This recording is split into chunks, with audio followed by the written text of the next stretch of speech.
Welcome back, this is CerealSnax. Today I'm playing Guild Wars 2 in the final beta event for Guild Wars 2. So we're going to take a look at the two new character classes, or the two new races that we can play in this beta event. The first is the Asura, and the second is the Sylvari. So I'm going to log in here, I'm going to show you the Asura. They kind of remind me of like little gnomes or like Yoda type guys. It says they're short in stature but intellectual giants. It's not the strong who survive, but the clever. Other races believe they should rule by virtue of their power and strength, but they're deluding themselves. In due time, they will all serve the Asura. So these are like these tiny usurpers of the world, right? So I'm going to pick an Asura, and I think we'll just look at both. I'm going to go in the mail real quick and just kind of show you what they look like. They got huge eyes, which is pretty neat. It'd be interesting to be a warrior Asura because they're so small.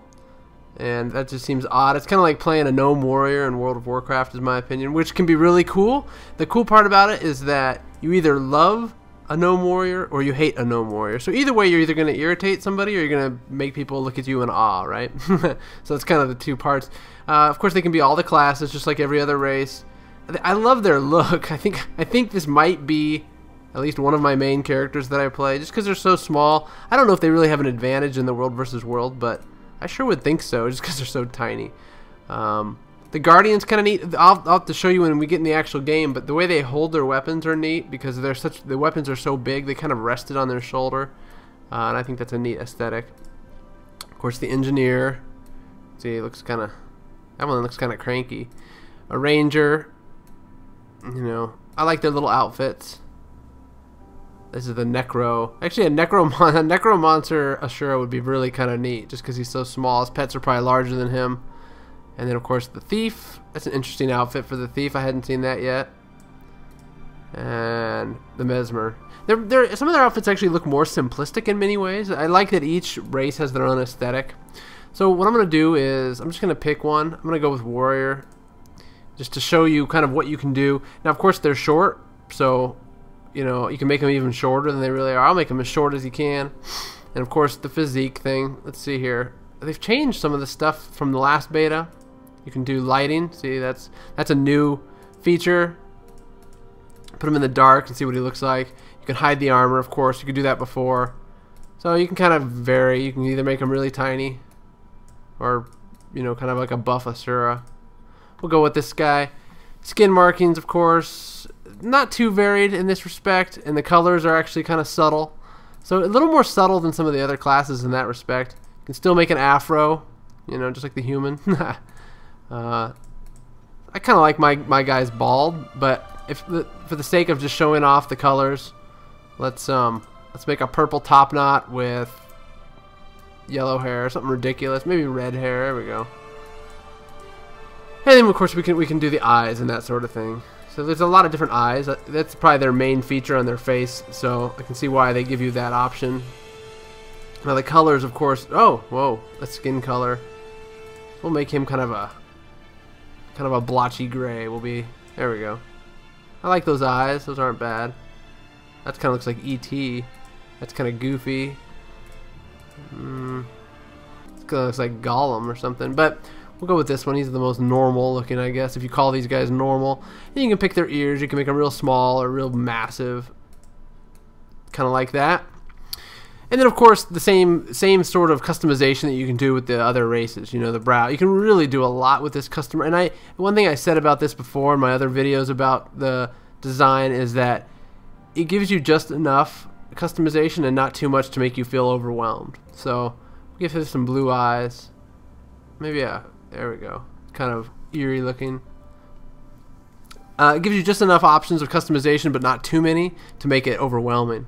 So I like that. Chin shape, of course. All the normal stuff. Head size, right?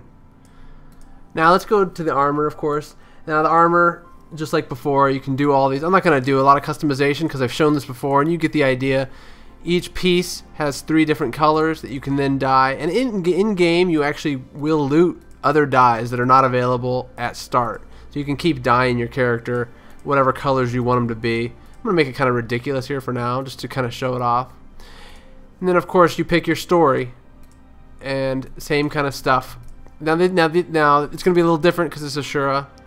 So he says I wear a Spang helm, a cap helm, or he doesn't wear anything. So no helm.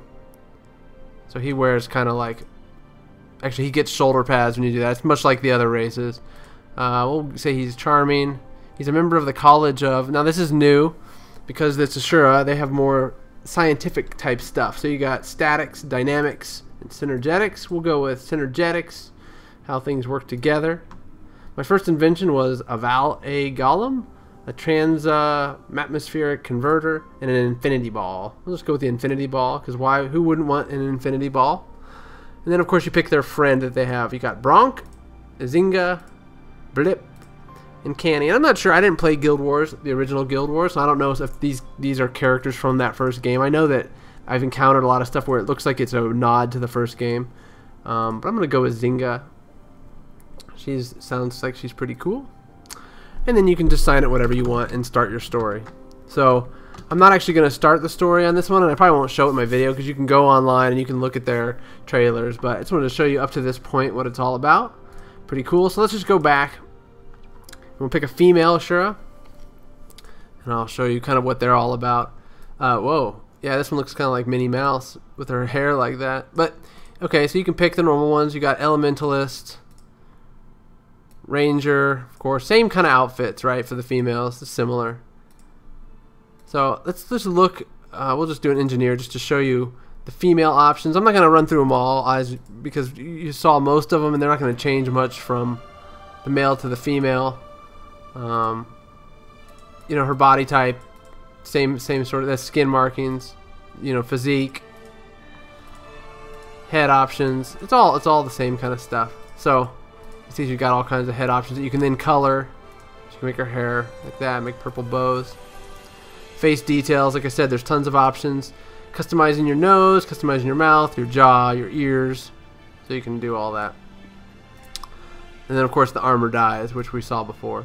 It's kind of neat with the Asura engineer that the backpack is so big it almost covers her whole body. So, and then of course same deal, multi-pack, eagle-eye goggles just like the other ones, or a monocle. Similar.